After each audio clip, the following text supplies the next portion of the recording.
প্রকরণের প্রকারভেদ। প্রকরণ মানে হচ্ছে ভেরিয়েশন, অর্থাৎ একটা জীব যে যে বৈশিষ্ট্যের জন্য অন্য জীবের থেকে আলাদা, সেই ব্যাপারটাকে বলা হয় প্রকরণ। সেই প্রকরণের দু রকম হতে পারে, অবিচ্ছিন্ন প্রকরণ এবং বিচ্ছিন্ন প্রকরণ। অবিচ্ছিন্ন প্রকরণে আগে এক্সাম্পল বলি, তারপরে ব্যাপারটা বলবো। ধরলাম মানুষের উচ্চতা বা মানুষের গায়ের বর্ণ, যেক্ষেত্রে এমন নয় যে মানুষ দু রকমের হয়, কালো মানুষ সাদা মানুষ, সেরকম তো হয় না। বিভিন্ন শেডের বডি কালার যুক্ত মানুষ আমি পাই। বা উচ্চতাও তাই, এমন মানুষ হয় না যে 5 ফুটের মানুষ আর 6 ফুটের মানুষ, এরকম হয় না। প্রত্যেকটা ইঞ্চিতে ইঞ্চিতে মানুষের উচ্চতা পাওয়া যায়, অর্থাৎ কন্টিনিউয়াস একটা উচ্চতার আমি ভেরিয়েশন পাচ্ছি, বা কন্টিনিউয়াস একটা কালারের জন্য ভেরিয়েশন আমি পাচ্ছি। এই ধরনের যে প্রকরণগুলো, যেগুলো কোনো বিচ্ছিন্ন নয়, যে 5 ফুট আর 6 ফুট মাঝখানে কিছু নেই, আলাদা, এরকম নয়।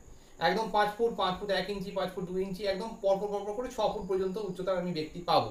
তাহলে এইরকম যেখানে কোনো বিচ্ছিন্নতা নেই, তাকে বলা হয় অবিচ্ছিন্ন প্রকরণ। আর বিচ্ছিন্ন প্রকরণ মানে হচ্ছে হঠাৎ করে কোনো জেগে ওঠা কোনো বৈশিষ্ট্য কোনো মানুষের মধ্যে যেমন প্রকাশ পায়। যেমন ধরলাম কোনো মানুষের মধ্যে চোখে ক্যান্সার হয়েছে, বা কোনো একটা মানুষের এক্সট্রা একটা আঙুল দেখা গেছে, এরকম রোগ দেখা যায়।